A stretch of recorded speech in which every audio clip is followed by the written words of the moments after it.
else to do. Just don't think about it. Just sweating profusely.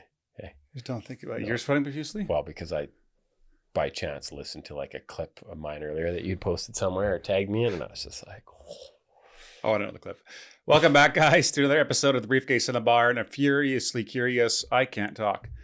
A series of the Furiously Curious Show. Learned you how to spoke, none buddy. Where we talk about business, life, Christianity, and more. This is, I don't know what episode this is, because this is one for the kitty.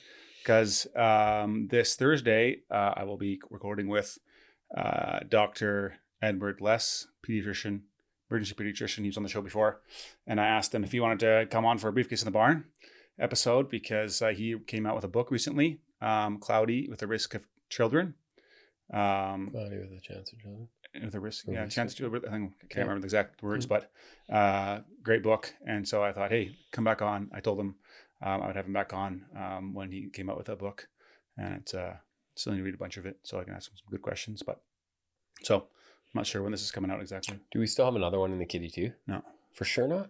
Well, we have one that I haven't watched back yet. That I actually only sent to 2 Patreon subscribers. That is apparently just a disaster. It was a Friday morning we recorded. We called Matt Keane. It was just... Oh, yeah, that was really bad. But you can post that too. Nobody cares. Of all the feedback I get, which is quite a bit actually, every week I get feedback, especially this last week. Okay, what about this last week? Did you get more feedback? Well, because we had an event at your house. Yeah, that was fun. With the guy who's works with Desiring God organization, and lots of your friends were there. A certain segment of friends anyways. Eclectic group of friends, I would say. Maybe a certain segment. It was pretty across the board. It was top-notch people. I said to Marie when we left, I'm like, man, that is a great group of people. It's surprising that you were the common denominator, if I had to be really honest. Okay, thanks. Yeah, appreciate it. It was really cool. And then there was like me and Matt Keane. It's like, oh man, how do we fit in here? Feel pretty far removed from, anyways, the group. But yeah, great people. And it was interesting because you get the feedback of kind of like, you got feedback on Saturday? Well, when you were not here. a lot, really. Other than, hey, is it weird that, I've heard a lot of what you said and you don't know who my name is? Kind of, that's the general gist, right? Oh, okay. Which I get that a lot. Like, I'll just randomly walk in a Dairy Queen and some person will be like, or some other place, and somebody will grab me and say, hey, whatever. And usually pretty positive. And I know there's people that don't probably appreciate it or have listened and thought, hey, that's BS, but what was the clip that you down. seen today of yourself that made you cringe? I didn't even listen to more than 2 seconds of it, but it was just, my voice was so nauseating. I'm just like, oh.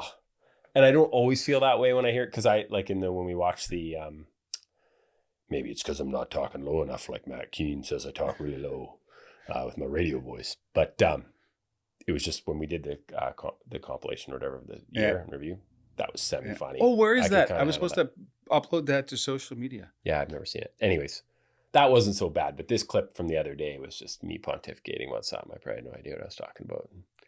It's just painful to listen to. You're pulling a Gary Baars here.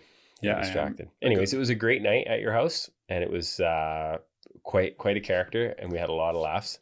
Yeah, it was fun. I can't say the name, but there was somebody shared a story about how they had been in a spin class, an exercise class, and for those that don't know, and spin classes where there's like especially the spin classes here anyways that we're talking about, I think it's probably more of a Is that like that Mamba cycle thing? Yeah, but it's more of a religious experience, I think, than actual biking. Right? Okay, because it's like dark. It's not about exercise. Music blasting. Just pounding and, incense burning and whatever, all kinds of weird stuff going on, right?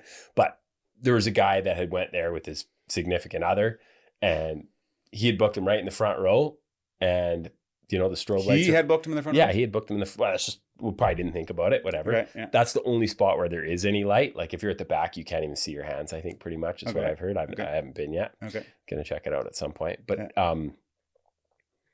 anyways, he was just sweating like a dog. So he took his shirt off, right? Well, and the pushback was just like, and that's full of women. Big debate.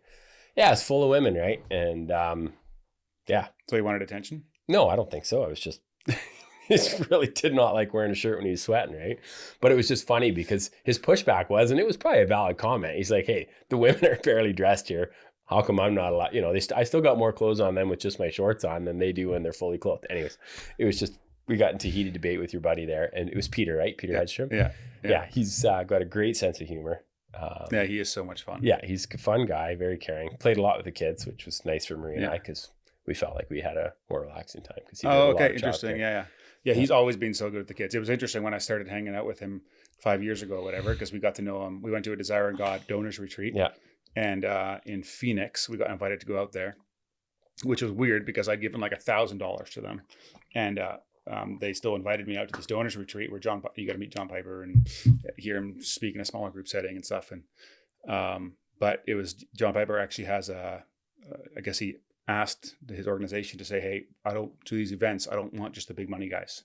I want the full spectrum of donors to come and to get invited. Okay. And so probably cost me just as much money going here. More, but it's irrelevant maybe. Yeah. It was interesting. He shared the other night that he opens up the donations from people. Yes. It's his job. And he was saying how there are people that give like 3 cents a month. Yes. Like prisoners send in like $10 a month. Like, yeah, it's pretty cool. All kinds pretty of stuff. humbling. But anyway, so we got to know him and his wife there.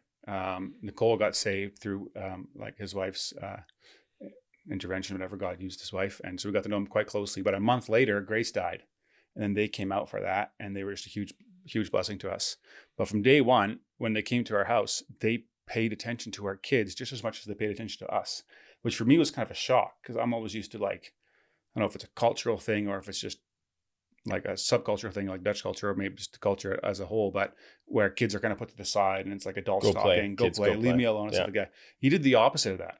Like we're for sure like that, if I had to be honest. Okay. Yeah. So he just just as much attention and like knows them and like they engages with them.